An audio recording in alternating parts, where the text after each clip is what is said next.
ચાલો વિદ્યાર્થી મિત્રો, ધોરણ 7 એમાં પાઠ 2 વિજ્ઞાન, નામ છે પ્રાણીઓમાં પોષણ. એમાં આપણે અડધો પાઠ સમજ્યા હતા, બરાબર. હવે પ્રાણીઓમાં મનુષ્યમાં ખોરાક ગ્રહણ કરવાની પદ્ધતિઓ અને ગ્રંથિઓ આપણે જોઈશું.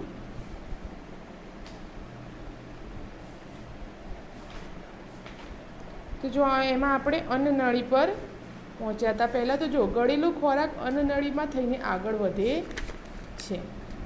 ગળેલો આપણે જે ખોરાક ગળીએ એ અન્નનળીમાંથી આગળ વધે છે. હવે જઠર, જો જઠર પછી જઠરમાંથી જઠર એક જાડી દિવાલવાળી કોથળી છે. તેનો આકાર પહોળા યુ જેવો છે. કેવો છે? યુ જેવો.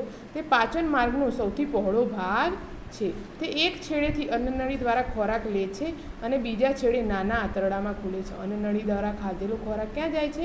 જઠરમાં, બરાબર. એટલે એક છેડેથી તે અન્નનળી દ્વારા ખુલે અને એક છેડેથી એ નાના આંતરડામાં હવે એ ખોરાક મોકલે છે. જુઓ,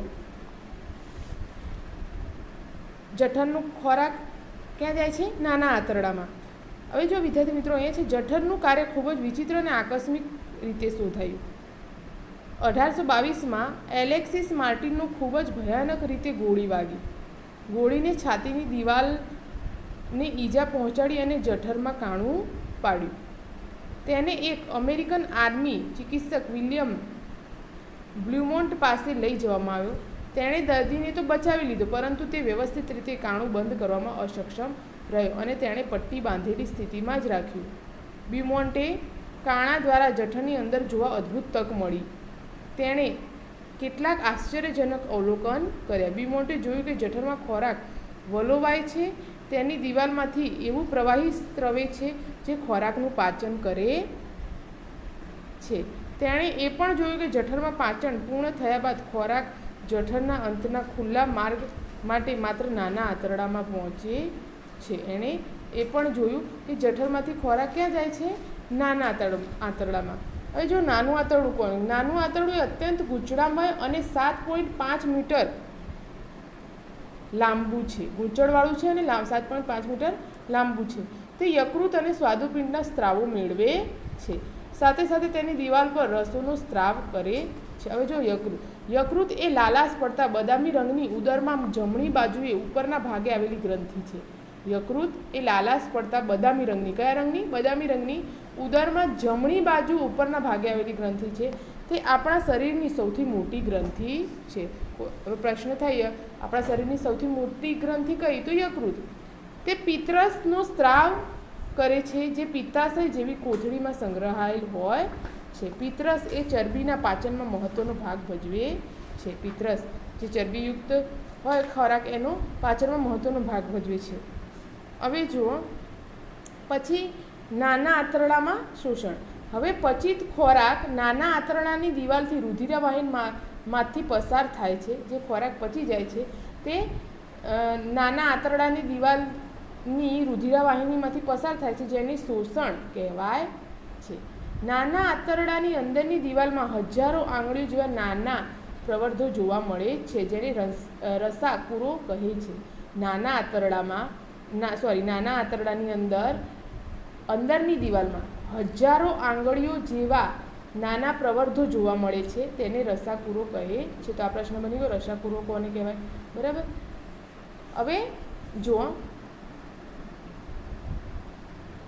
જે ખોરાક અપાચિત વણ શોષાયેલ હોય તે ખોરાક ક્યાં જાય છે? મોટા આંતરડામાં. તો મોટું આંતરડું જુઓ એ કેવું હોય છે? મોટું આંતરડું એ નાના આંતરડા કરતાં પહોળું અને ટૂંકું છે. તે આશરે 1.5 મીટર જેટલું લાંબુ હોય છે. તે અપચિત ખોરાકમાંથી પાણી અને કેટલાક ક્ષારોનું શોષણ કરવાનું કાર્ય કરે છે. મોટું આંતરડું શું કાર્ય કરે છે? તો તે અપાચિત ખોરાકમાંથી પાણી અને કેટલાક ક્ષારોનું શોષણ કરે છે. અને મોટું આંતરડું હોય છે કેવું? તો મોટું આંતરડું એ નાના આંતરડા કરતાં પહોળું અને ટૂંકું હોય છે. એટલે કે આશરે 1 મીટર અને 1.5 મીટર જેટલું લાંબુ હોય છે.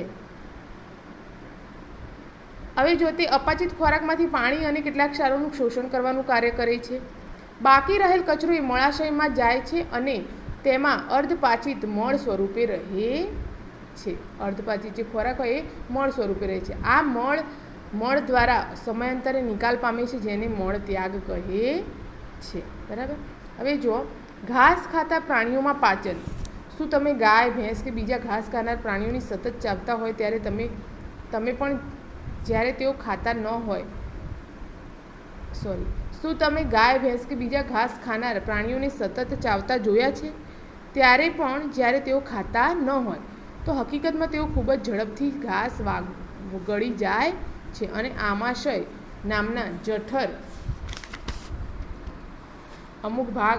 અમુક ભાગમાં સંગ્રહ કરે છે. અહીં ખોરાક અર્ધપાચિત હોય છે અને જેને વાગોળ કહે છે, પરંતુ પછી વાગોળ નાના ગોળકોના સ્વરૂપમાં મોંમાં પાછું આવે છે અને પ્રાણીઓ તેને ચાવે છે. આ પ્રક્રિયાને વાગોળવું અને આવા પ્રાણીઓને વાગોળનાર કહે છે. તો વિદ્યાર્થી જોઈએ, ક્યારેય તમે અનુભવ્યું હશે કે પાણી જેવું પ્રવાહી મળ વારંવાર નીકળે છે. બરાબર. આ પરિસ્થિતિને ઝાડા કહે છે. તે સામાન્ય રીતે ચેપ, ફૂડ પોઈઝનિંગ અથવા તો અપાચને કારણે હોઈ શકે છે. બરાબર. આ પરિસ્થિતિ ભારતમાં સામાન્ય રીતે જોવા મળે છે અને ખાસ કરીને બાળકોમાં નાજુક પરિસ્થિતિમાં તે જીવલેણ પણ થઈ શકે છે, જે શરીરમાંથી વધુ પડતા પાણી અને ક્ષારના નિકાલને કારણે બને છે. ઝાડા જો વધારે પડતા થાય તો એ આપણા શરીરને નુકસાન કરે છે.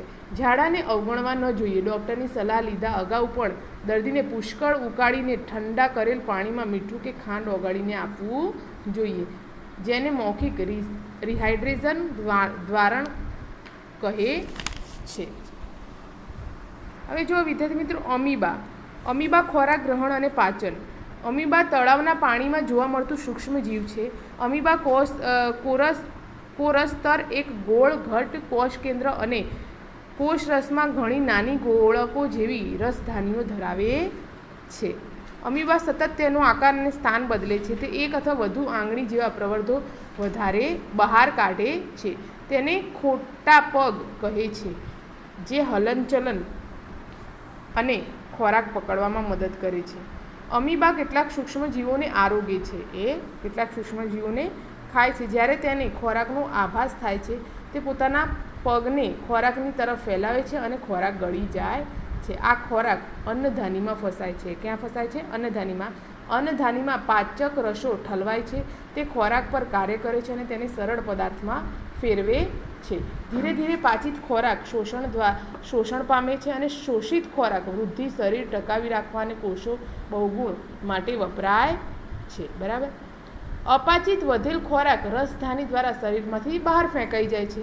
ખોરાક પાચનની પ્રક્રિયા અને શક્તિ મુક્ત થવાની પ્રક્રિયા બધા પ્રાણીઓમાં મોટેભાગે એક સરખી જોવા મળે છે. ખોરાકને પચવાની અને એને શક્તિ મુક્ત થવાની પ્રક્રિયા બધા પ્રાણીઓમાં એક સરખી જોવા મળે. આ પછીના પ્રકરણમાં તમે નાના આંતરડામાં શોષાયેલ ખોરાકનું શરીરના વિવિધ ભાગો તરફ વહન વિશે અભ્યાસ કરશો. તો વિદ્યાર્થી મિત્રો, આ પાઠ તમારે સારી રીતે વાંચવાનો છે અને સમજવાનો છે.